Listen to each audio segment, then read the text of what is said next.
Oi, eu sou Fabiane Rodrigues, você está no canal Assista Antes de Dormir. O canal sobre curiosidades, casos criminais, mistérios, terror, filmes e séries e resenhas de livros. Sejam todos muito bem-vindos.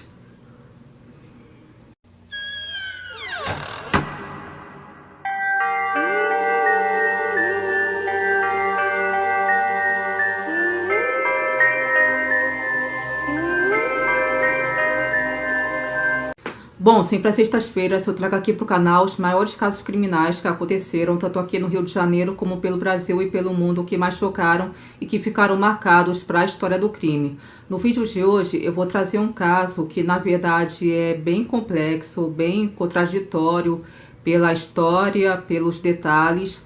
Fala sobre uma moça, sobre uma jovem que foi acusada e condenada pelo assassinato de um homem que havia acontecido há 10 anos atrás. Na verdade, aconteceu 10 anos antes dela ter sido presa e condenada pelo júri. Ela pegou prisão perpétua e está cumprindo pena até hoje. Porém, ela alega que nunca esteve em nenhum momento no local do crime, na ocasião, que ela não faz a menor ideia de quem era a vítima, que nunca esteve na casa desse homem e que na época que o crime aconteceu, ela inclusive morava com os avós e era uma garotinha que tinha apenas 13 anos. E na época que ela foi presa, ela já estava com seus 23 anos e estava seguindo a vida normal, estudando, trabalhando. Ela, inclusive, já era mãe de 2 filhos pequenos.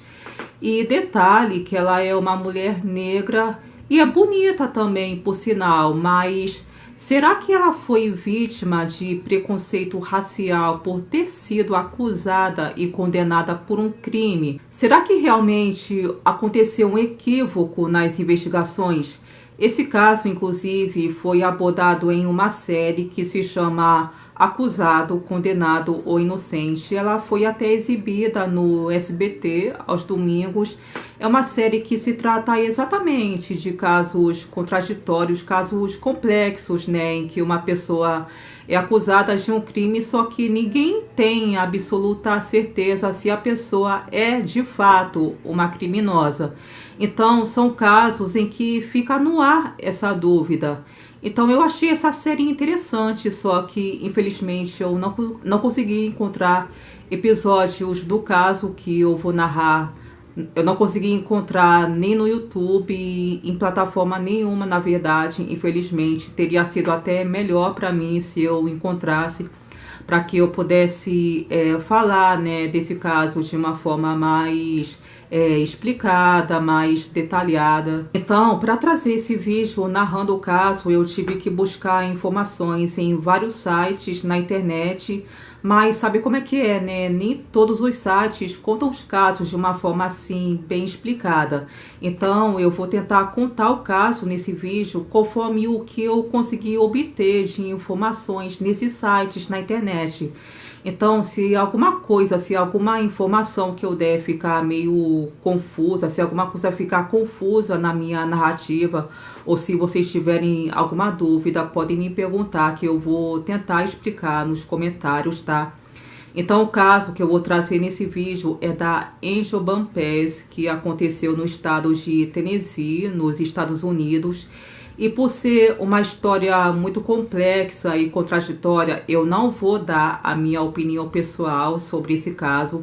Eu vou deixar que vocês analisem e que fique por conta de vocês formarem a opinião, entendeu? Então que fique a critério de vocês formar opinião se essa moça que eu vou contar, né, o caso é realmente culpada ou inocente do crime que ela foi acusada.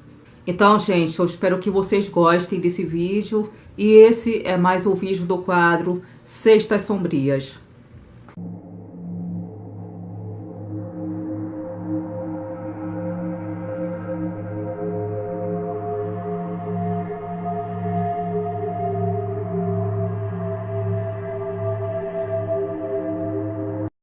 A história trágica começou no ano de 2009, quando uma mulher, na verdade uma senhora, ligou para o número 911 e relatou que havia encontrado o corpo sem vida do marido em casa. Na ocasião, ela estava voltando para casa quando se deparou com o corpo do marido, que estava amarrado à mesa da cozinha e à cadeira com fitas adesivas. Ela imediatamente alertou um vizinho e chamou a polícia. Só que o caso, desde então, teve alguns envolvimentos obscuros. Por isso que eu estou falando, essa história é complexa, mas vamos lá. O homem que foi a vítima desse caso se chamava Franklin Bonner. Na época do assassinato, ele tinha 68 anos. A polícia suspeitou na época que ele foi alvo desse crime por ser conhecido pela vizinhança como Homem da Loteria. Eu não sei explicar exatamente o que ele fazia, eu não consegui buscar essa informação, mas ele era conhecido por lidar com dinheiro. Além disso, ele e sua esposa, que se chamava Linda Bonner, vendiam maconha pelo bairro em pequenas quantidades. Inclusive, ela chegou a admitir isso durante o julgamento do caso. O médico legista declarou que a causa da morte dele foi por asfixia, o que não foi nenhuma surpresa para os investigadores, pois a vítima tinha fitas adesivas enroladas firmemente em sua cabeça, boca, nariz e por todo o corpo. Também foi constatado sinais de violência, pois ele havia sofrido trauma contuso em várias partes de seu corpo. Na época, as impressões digitais encontradas na fita adesiva foram analisadas pelo detetive, só que ele não conseguiu identificar na época de quem eram essas impressões digitais. E no final das contas, os investigadores não conseguiram obter nenhuma pista sobre esse caso. Só que tem um detalhe. Nesse meio tempo, teve um cara chamado Nicholas Chilton, que estava preso, condenado por assalto a um banco. Ele se apresentou para dizer que seu primo, que se chamava Mallory Vaughn, estaria por trás do assassinato. Ele disse que seu primo havia contado para ele que havia roubado e matado Franklin Bonner. O primo disse que havia colado alguém como uma múmia, só que não havia dado muito certo essa tentativa. E os detalhes que esse preso deu sobre o crime eram bem semelhantes com a forma como a vítima foi encontrada. Os policiais perguntaram a esse rapaz que se apresentou como ele ficou sabendo desse caso. Ele disse que soube pelo inspetor, que era o responsável por investigar o crime. Porém, a versão que ele deu foi contraditória nos dois relatos que ele deu, na versão como o crime ocorreu e como ele realmente soube dele. Por isso, o depoimento dele foi rejeitado pelos investigadores, até porque eles acreditavam que ele estava dizendo isso para reduzir a sua sentença. Só que, anos mais tarde, ocorreu mais um fato obscuro que, na verdade, não tinha relação nem com a vítima, e sim com o detetive que era responsável por investigar o caso. No ano de 2016, Carl Fields, que era o detetive na época, foi demitido do cargo por ter sido acusado de assédio sexual contra uma mulher, cujo caso de estupro estava sendo investigado. Ele também havia sido acusado de treinamento de testemunhas e adulteração de provas. Isso também afetou o caso no qual ele era responsável, no caso o crime que eu estou narrando aqui. Então esse caso acabou esfriando, talvez pelo detetive ter adulterado as evidências ou por não ter dado a devida importância a ele. No entanto, quando o novo investigador assumiu o caso posteriormente, ele passou a fita adesiva para um novo teste, no caso a fita daquela cena do crime, e nela foram encontradas duas impressões digitais, só que nenhuma correspondia ao primo daquele cara que estava preso. Então, a versão dele foi descartada. As impressões, na verdade, correspondiam a uma pessoa que parecia ser totalmente improvável, Angel Bumpus.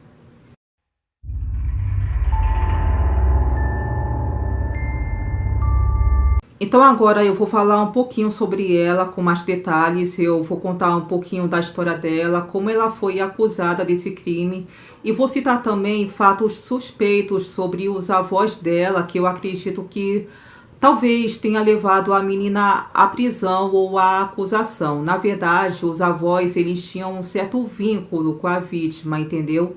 Então vamos lá. Angel Van Pass nasceu no ano de 1995, só que quando ela tinha apenas 6 anos, a mãe dela foi presa por atirar em um policial quando tentava escapar da custódia, enquanto era transportada de uma prisão para outra. Então a Angel foi criada por seus avós até que, quando ela tinha 16 anos, ela decidiu sair de casa segundo a garota, aquele era um ambiente frio e sem amor. Na época em que aconteceu o crime do qual ela foi acusada, a Angel era uma garotinha que tinha apenas 13 anos, que cursava a 8ª série do ensino fundamental. No momento do fato do crime, ela tinha pegado o ônibus para a escola da casa de seus avós. Só que o crime acabou ficando arquivado depois de algum tempo, porque ninguém conseguiu obter nenhuma pista do caso. Até que no ano de 2017, a Angel foi detida por não comparecer ao tribunal devido a uma multa por ter dirigido em alta velocidade. E foi aí que ela teve as suas impressões digitais tiradas, e os investigadores viram que as suas impressões combinavam perfeitamente com as 2 impressões que foram tiradas das fitas adesivas da cena do crime. Só que nessas fitas também foram detectadas mais 9 impressões que não foram identificadas. Até que no dia 14 de junho de 2018, a Angel já tinha seus 23 anos, era mãe de 2 filhos pequenos. Ela estava cursando o 2º ano da faculdade de enfermagem. Ela até ia participar de um programa de enfermagem que ia ter início em agosto de 2018. Ela também trabalhava em período integral, até que por volta das 6 horas da manhã daquele dia, 2 detetives chegaram à sua porta com mandatos de prisão a ser entregue a Angel a partir de maio de 2018, que na verdade era um assassinato do qual ela não tinha conhecimento.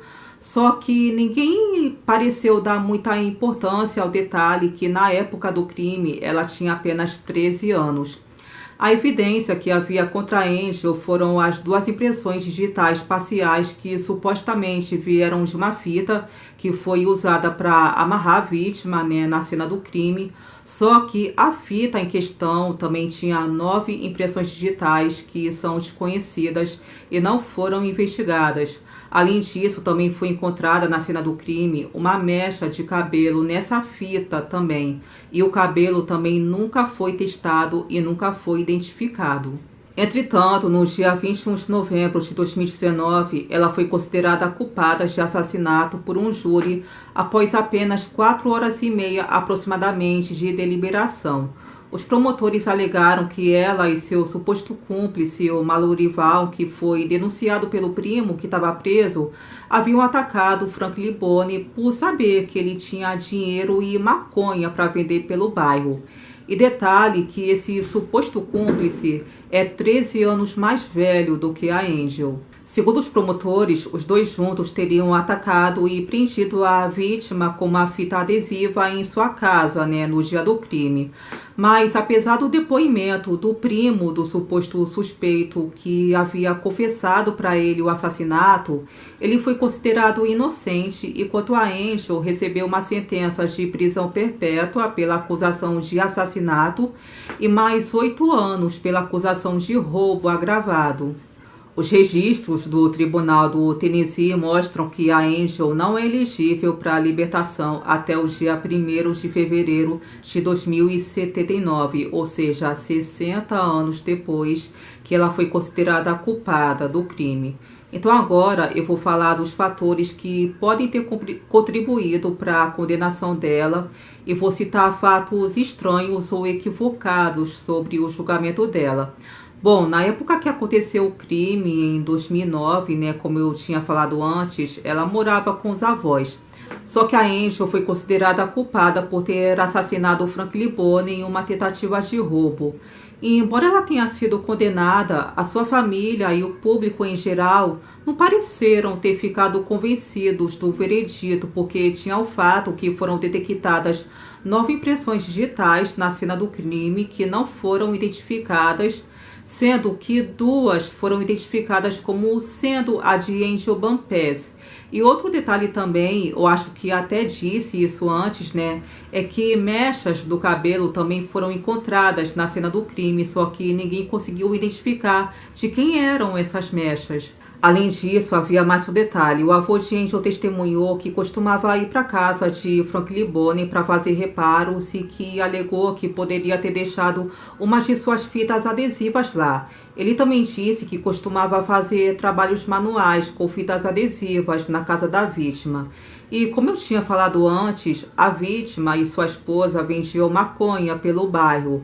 E os investigadores também descobriram que ele vendia maconha também para a avó de Angel.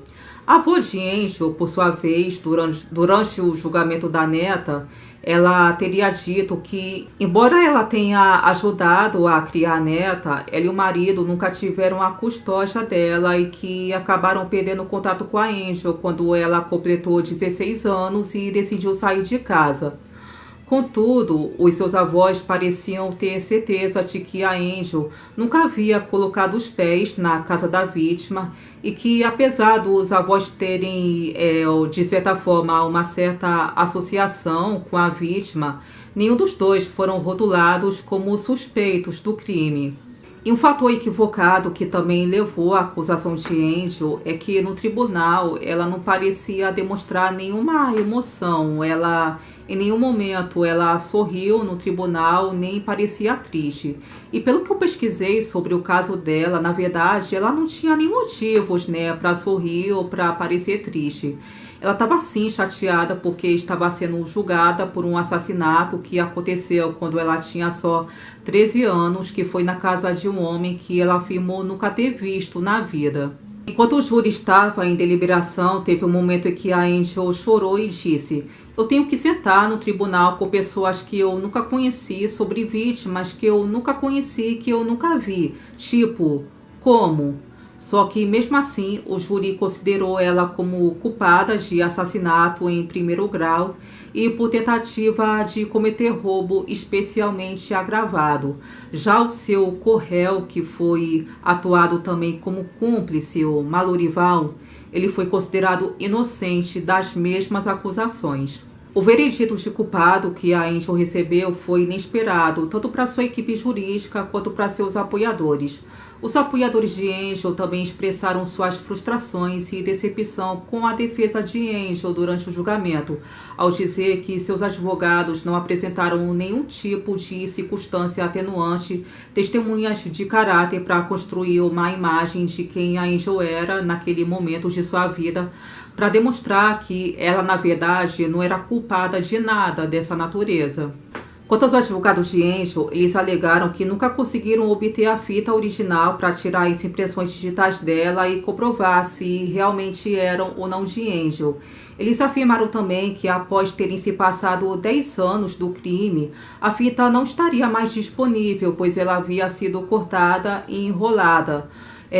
Só foram permitidas como prova uma foto da fita e as impressões digitais que supostamente teriam sido tiradas dela. E fora que o detetive original que estava investigando o caso tinha sido demitido por adulterar provas em outro caso. Isso nunca foi mencionado no julgamento. A Angel hoje é uma jovem de 26 anos que está atualmente cumprindo a sua sentença no Centro de Reabilitação Deborah Johnson. No entanto, ela tentou um novo julgamento nos últimos anos para tentar provar a sua inocência. Só que, devido à pandemia do Covid-19, o seu recurso foi suspenso várias vezes. O novo julgamento dela foi remarcado várias vezes desde abril de 2021 e ela está esperando uma nova data para seu novo julgamento, que provavelmente deve acontecer nesse ano de 2022. O tribunal remarcou sua data para o dia 7 de janeiro de 2022, mas a audiência parece que nunca aconteceu, então ela teve que remarcar novamente. E o objetivo comum nisso tudo é dar para Angel um novo julgamento justo, com base em uma investigação completa de todas as evidências e de todos os detalhes. Porque, embora ela continue nessa mesma situação, ela ainda poderá provar que é inocente e ser libertada. Por isso, ela está aguardando uma nova data do tribunal, exatamente para provar a sua inocência. Então, a pergunta que fica no ar é: será que uma menina de apenas 13 anos realmente poderia ter sido responsável pelo assassinato de um homem de 68 anos que aconteceu no ano de 2009?